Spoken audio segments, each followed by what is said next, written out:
بسم اللہ الرحمن الرحیم۔ السلام علیکم۔ روزانہ واقعات سننے کے لیے اس چینل کو سبسکرائب کریں۔ اور نہیں جانتا کہ موت کے بعد انسان کا جسم کچھ عرصے میں مٹی کے ساتھ مٹی ہو جاتا ہے اور سوائے ہڈیوں کے کچھ باقی نہیں رہتا، مگر یہ حقیقت ہے کہ برگزیدہ ہستیوں کے مبارک اجسام دنیا سے رخصتی کے بعد بھی ہمیشہ تازہ پھولوں کی طرح تر و تازہ اور مہکتے رہتے ہیں۔ اگرچہ بہت سے لوگ ان باتوں پر یقین نہیں رکھتے، لیکن 1932 عیسوی میں قدرت نے اس کا کھلا ثبوت ہزاروں انسانوں کی آنکھوں کے سامنے عیاں کر دیا۔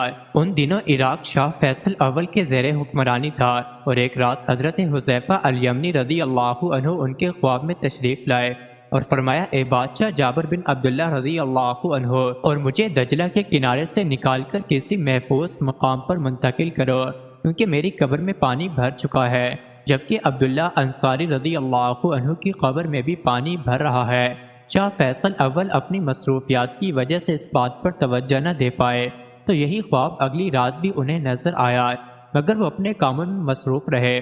تیسری رات حضرت حذیفہ رضی اللہ عنہ عراق کے مفتی اعظم کے خواب میں تشریف لائے اور فرمایا کہ میں بادشاہ کو 2 راتوں سے ہماری منتقلی کا کہہ رہا ہوں، مگر وہ توجہ نہیں دے رہے، تم اس پر زور دو کہ وہ ہماری قبور منتقل کرنے کے انتظامات کرے۔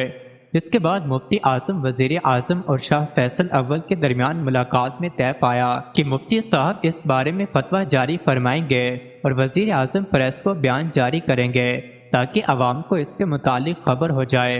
ابتدائی طور پر یہ فیصلہ ہوا کہ 10 ذو الحج کو قبور مبارک کی منتقلی کا مقدس فریضہ سر انجام دیا جائے گا، مگر حجاج کرام کی درخواست پر تاریخ 20 ذو الحج مقرر کی گئی تاکہ حج سے فارغ ہونے والے بھی اس اہم موقع پر پہنچ سکیں۔ پھر وہ دن بھی آ پہنچا کہ بغداد شہر کی گلیاں لوگوں سے بھر گئیں اور دور و نزدیک سے آنے والے منتظر تھے کہ کب یہ مبارک فریضہ سر انجام دیا جائے گا۔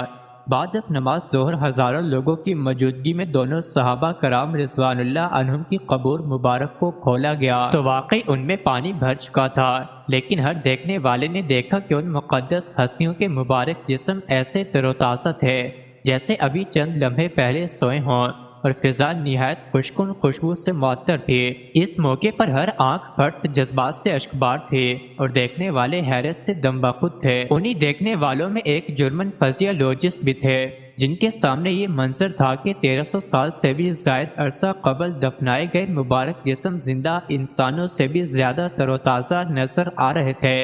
انہوں نے بے اختیار مفتی اعظم کے ہاتھ تھام لیے اور درخواست کی کہ انہیں مسلمان کیا جائے۔ اس موقع پر بے شمار عیسائی اور یہودی بھی مسلمان ہوئے اور قبول اسلام کا یہ سلسلہ کئی سال تک شد و مد سے جاری رہا۔